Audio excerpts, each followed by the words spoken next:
क्या 5 राज्यों के आने वाले चुनाव को कोई बजट प्रभावित कर सकता है? आज हमारा सवाल था और जवाब के मुताबिक 54% दर्शकों की राय है कि बिल्कुल बजट पर असर पड़ेगा। और ऐसे हालात में क्या सरकार को इस बात का सम्मान करना चाहिए? भजनलाल जी, फिर से आपका रुख करना चाहता हूं कि क्या आपकी जो मांग है आप लगातार उस पर बने रहेंगे और सरकार से ये मांग मनवा कर रहेंगे? आपको लगता है कि सच में असर पड़ेगा नतीजों पर? असर पड़ेगा नहीं पड़ेगा वो एक अलग बात है। वो एक असर की ही तो बात कर रहे हैं, आपकी मांग की बुनियाद ही ये क्या बात कर रहे हैं? वो विषय एक अलग है। हाँ, वो विषय एक अलग है।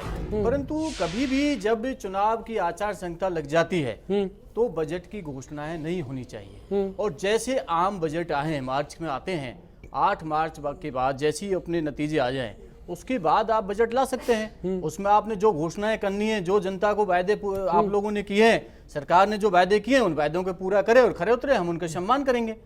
परंतु ये बीच में 1 महीने पहले बजट लाने की कौन सी प्रक्रिया है कि उसमें 1 महीने पहले बजट ला दिया गया? आचार संहिता का उल्लंघन कर रहे हैं मुकेश जी, ये कह रहेंगे कांग्रेस। मैं वापस अपने उसी स्टैंड पे हूँ कि अभी इन्होंने 16 राजनीतिक दलों ने जो चुनाव आयोग को अपना पत्र दिया है, चुनाव आयोग को अपना जवाब देने दीजिए। हो सकता है चुनाव आयोग अपना कोई संवैधानिक अधिकार का उपयोग करके अगर किसी प्रकार का कोई निर्णय देता है। मोदी जी ने जिस तरह से नोटबंदी को लेकर अपनी एप्लीकेशन पर, अपनी वेबसाइट पर एक ओपिनियन पोल किया था, उसी तरह से पोल कर लीजिए, जवाब मिल जाएगा आपको। नहीं, वो जैसा भी होगा, नोटबंदी, देखो नोट बदली के नाम पर कांग्रेस ने इतने दिन तक लोकसभा नहीं चलने दी, ये भी आपने देखा होगा।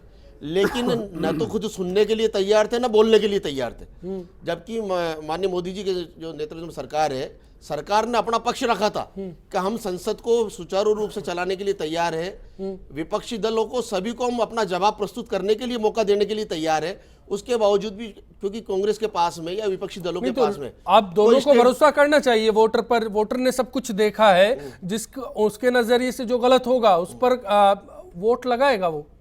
हाँ, तो हम भी तो ये कह रहे हैं ना, अधिकार का इस्तेमाल करेगा कि जनता के बीच में जो सभी राजनीतिक दल जा ही रहे हैं। और निश्चित रूप से हम अपने जहां पर हमारी सरकार है, पंजाब के अंदर, गोवा के अंदर, पंजाब में हम सहयोगी सरकार के सहयोगी है, गोवा के अंदर हम अपने विकास के नाम पर वोट मांग रहे हैं। हमसे नहीं, क्या लगता है मुश्किल और होता हुआ लग रहा है ये मामला आने वाले वक्त में? मुझे लग रहा है, मैं ये कहना चाहता हूँ कि मुकेश जी, प्रधानमंत्री से गलती दर गलती हो रही है। 8 नवंबर को जिस तरीके से प्रधानमंत्री ने स्वयं वित्त मंत्री की जगह सारी घोषणाएं की, लोगों का कहना ये था, विपक्ष का कहना ये था कि प्रधानमंत्री इस बात का जवाब दें, क्योंकि वो उसके साथ साथ में उदाहरण दे रहे थे कि मनमोहन सिंह को आपने बैठा करके उठने नहीं दिया था जब तक भ्रष्टाचार पे जवाब नहीं दे दिया, तो उस परंपरा का पालन कीजिए। इसलिए सारा टेंशन प्रारंभ हुआ, एक तो ये। और इसी तरीके से 31 तारीख को अभी प्रधानमंत्री सब कुछ कह सकते थे, लोगों को जो राहत देना चाहते थे दे सकते थे, लेकिन अब वो कहते हैं कि बजट में ऐसा सब कुछ होने की संभावनाएं निश्चित रूप से जैसी स्थिति बनी है उसमें करना ही पड़ेगा।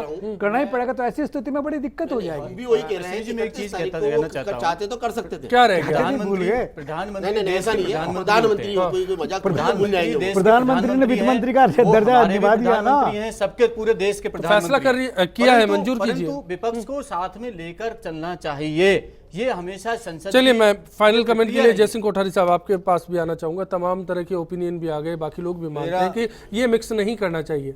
मेरा सुझाव ये है, लेकिन कहाँ असर देखेंगे? नोटबंदी के बाद में जितने भी प्रधानमंत्री के भाषण हुए और वो लोगों से जिस ट्रांसपेरेंसी, ईमानदारी की अपेक्षा करते हैं, सबको चैलेंज करते हैं और उसके जो फल भोगने की तैयारी की बात करते हैं, तो इतनी ट्रांसपेरेंसी फिर पार्टी में भी अपने आप आनी चाहिए कि हम भी इस इशू को नहीं करें और बजट को पोस्टपोन कर दें 8 मार्च तक के लिए।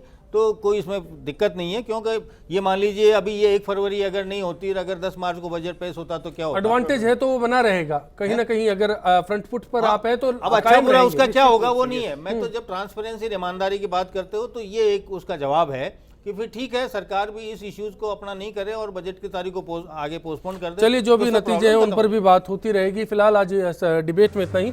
सभी मेहमानों का शुक्रिया अदा करते हुए आप सभी से इसी उम्मीद के साथ विदा लेते हैं कि आने वाला कल सबके लिए आज से बेहतर साबित होगा।